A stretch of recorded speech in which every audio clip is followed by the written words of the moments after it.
যেমন নবীর প্রেমিক তেমনি আল্লাহর গোলাম। হাজার হাজার মানুষ আসলো জুরাইজ এই করুণ পরিণতি দেখার জন্য। লোকজন আসলো, দাঁড়ায় আছে একদিনের পোলা জন্ম নিছে, এই সন্তান নাকি তার বাবার পরিচয় দিয়া দিবে। রাজা ডাকতে বলে, ও ভালো বলো তোমার আব্বাকে, তোমার কে জন্ম দিয়েছি, তোমার বাবাকে। বালক কথা বলে না, মাথাও নাড়ায় না। ছোট্ট বালক, মুসলমান সামনে রেখে দিছে, বালক কথা বলবে, কথা সবাই শোনার জন্য অপেক্ষা আছে। জুরাইজ দেখে কথা বলে না বালক, একবার নয় দুবার নয়, তিনবার রাজা বলে, বালকরে বলো তোমার বাবাকে, পরিচয় দাও। আল্লাহর ওলি জুরাইজ নিরাপত্তা পালন করে আর কান্দে, আল্লাহ তুমি আমারে এই কটা দিন জেল খাটাইলা রে আল্লাহ। আল্লাহ আজকে যদি বালক কথা না বলে, এই ভরা মজলিসে তো আল্লাহ ইসলামের কলঙ্ক হবে। আমি জুরাইজ, আল্লাহ ফাঁসির মঞ্চে যেতে হবে, মানুষ আমাকে কি বলবে? তোমার ইসলামের কলঙ্ক হবে, আলেম জাতির কলঙ্ক হবে। আল্লাহ তুমি দয়া করে মায়া করে, ওই বালক তো কথা বলে না, আমার আল্লাহ পাক ইলহামের মাধ্যমে জানায় দেয়, ও জুরাইজ এত প্রেসারিত হও কেন, এত টেনশন করো কেন? ওই বালক তো পৃথিবীর কোন মানুষের কথা শুনবে না। তুমি বালকের দিকে আঙ্গুল শাহাদত আঙ্গুল মোবারক উঁচু করে বলো, বালক রে তোমার বাবাকে। দেখবে বালকের জবান খুলে যাবে, বালক সুন্দরভাবে তার পরিচয় দিয়া দিবে। জোরে বলেন মারহাবা।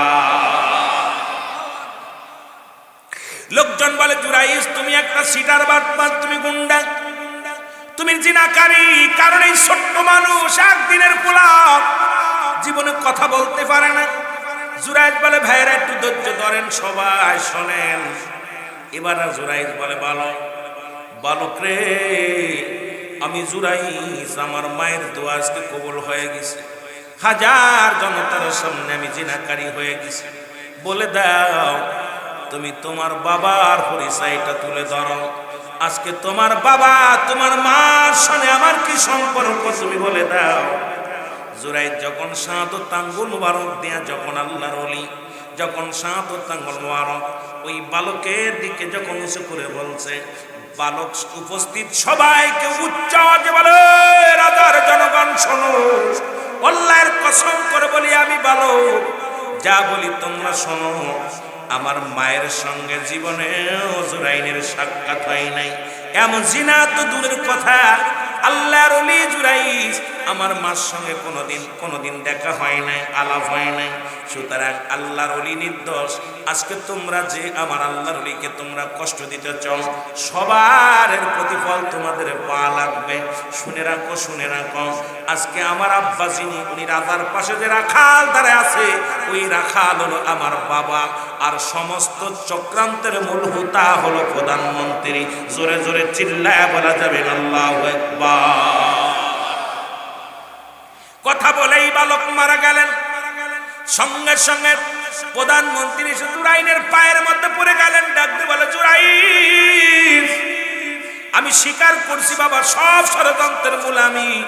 কেন আমি চেয়েছিলাম তোমাকে রাজ্য ছাড়া করতে, আমি চেয়েছিলাম আমার রাজ্য থেকে দাড়িওয়ালা টুপিওয়ালারে রাখবো না, ইসলামকে কলঙ্কিত করে দেশ ছাড়া করব। আজকে এইরকম ষড়যন্ত্র আমাদের মধ্যে কিছু ভাইয়েরা করতেছেন, মুখের মধ্যে দাড়ি আছে টুপি আছে, তারা ষড়যন্ত্র করে। এই দেশে কোনো মাজার রাখবো না, এই দেশে কোনো আল্লাহর ওলি থাকবে না, কোনো অলিদের মাজার থাকবে না। শুনে রাখো দাড়িওয়ালা টুপিওয়ালা বাবারা, আমি রুহুল আমিন তোমাদেরকে জানা দিয়ে যাই, এই দেশের মধ্যে এই জমিনের মধ্যে আল্লাহর ওলিগণ থাকবে, তুমি থাকবা না। কারণ রাসূল বলে, লা ইয়ামুত, আল্লাহর ওলি মৃত্যুবরণ করে না। এই যে আল্লাহর ওলি শুয়ে আছে, তার তো মাজার আছে, ফিরাউনের কোনো মাজার নাই, নমরুদের কোনো মাজার নাই, আবু জাহেলের কোনো মাজার নাই, কারুনের কোনো মাজার নাই। মাজার আছে এই পৃথিবীর মধ্যে আল্লাহর ওলিদের। সুতরাং যতই তুমি মাজারের সঙ্গে বিদ্রোহী করো, তোমার তো অস্তিত্ব থাকবে না। 2-4 মাস পরে তোমাকে ভুলে যাবে, 10 বছর পরে ভুলে যাবে। কিন্তু আল্লাহর একজন মাহবুব বান্দা যুগ যুগ তাদেরকে মানুষ স্মরণ করবে। জোরে বলেন ঠিক কিনা, আর একটু জোরে বলেন ঠিক কিনা। এ মুসলমান রাজা এসে বলে জুরাইস আমার ভুল হয়ে গেছে, আমারে ক্ষমা করে দাও, আমাকে তুমি মাফ করে দাও। জুরাইস বলে না আপনার ভুল হয় না, এটা আমার মায়ের দোয়া লেগে গেছে, আমি অপরাধী। ও যুবক তোদের আমি কি করে বুঝাইবো, আজকে মায়ের গায়ে হাত দিস, মাকে কষ্ট দিস। আমি বলি মারে যদি কষ্ট দিস, বাবারে যদি কষ্ট দিস, তোর নামাজ রোজা সব বিফলে যাবে, দুনিয়ার জিন্দেগি তোর বরবাদ হয়ে যাবে। জুরাইদ বলে হুজুর আপনি ভুল করেন নাই, ভুল করেছি আমি, কারণ আমি আমার মায়ের সঙ্গে আমি দুশ্মনী করেছি। রাজা বলে জুরাইদ সেই রাজত্ব আমি তোমারে দিয়ে দিলাম, তুমি চালাও। জুরাইদ বলেন না এই রাজত্ব চাই না, ধন সম্পদ চাই না, আপনি আমাকে একটা সুযোগ করে দিবেন, আমি যেন আমার মায়ের কবরের পাশে বসে বসে একটু মার জন্য দোয়া করতে পারি। যতদিন আমি দুনিয়ার মধ্যে বেঁচে আছি আমার মায়ের সাথে যেন আমি কবরে সাক্ষাৎ করতে পারি। জুরাইদ দৌড়াইয়া চলে গেলেন মায়ের কাছে, মায়ের কবরের পাশে দাঁড়ায়া দাঁড়ায়া রব্বির গামহুমা কামা রব্বায়ানি রব্বির গামহুমা কামা রব্বায়ানি সগীরা। এর মা বাবার কথা মতো যেজন চলে না, বলো মা বাবার আল্লাহ নবীর দয়া তার হবে না বাইরে, আল্লাহ নবীর দয়া। মা বাবা তোর অতি আপন, তাদেরকে কর যতন, মা বাবা তোর অতি আপন, তাদেরকে কর যতন। মার কলি যায় আঘাত দিলে আল্লাহ সহে না, আরে মার কলি যায় আঘাত দিলে আল্লাহ নবীর দয়া তারা পাবি না বাইরে, আল্লাহ নবীর। ওরে দুদিনের বিবি পায়া তাদের ভুইল না, সুন্দরী বিবি পায়া তাদের ভুইল না, আল্লাহ নবীর দয়া তারা পাবে না বাইরে, আল্লাহ নবীর দয়া।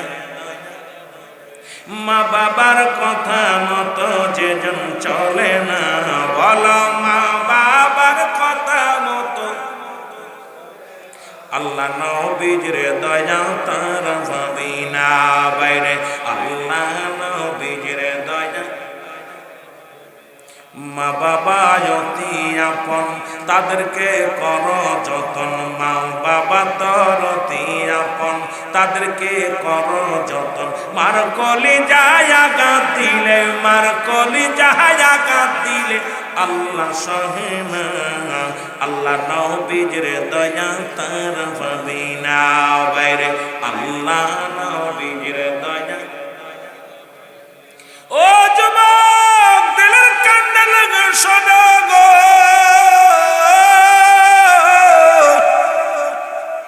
জুরাইজ ডাকতে বলে দুনিয়ার মানুষ শোনো গো, জীবনের রাজত্ব চাই না, বাড়ি চাই না, গাড়ি চাই না, যতদিন আমি বেঁচে থাকবো আমি আমার মায়ের কাছে আমি ক্ষমা চাইব। আমার মা যদি আমারে ক্ষমা না করে আমি জুরাইস মুসিবতের দিনে ধরা পড়ে যাব। আল্লাহ এমন মা বাবার খেদমত করার তৌফিক দান করো, জোরে বলে না আমি। এর মুসলমান মা বাবার সম্মান কেমনে করেছিল নবী গো রাহমাতুল লিল আলামিন।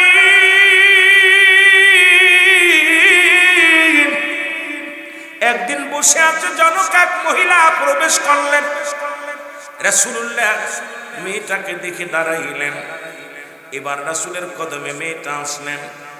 রাসূলের বুড়ি এক মুরব্বী এক জনক মহিলা রাসূলের পুরুতের উপর হাত দিয়ে বসলেন।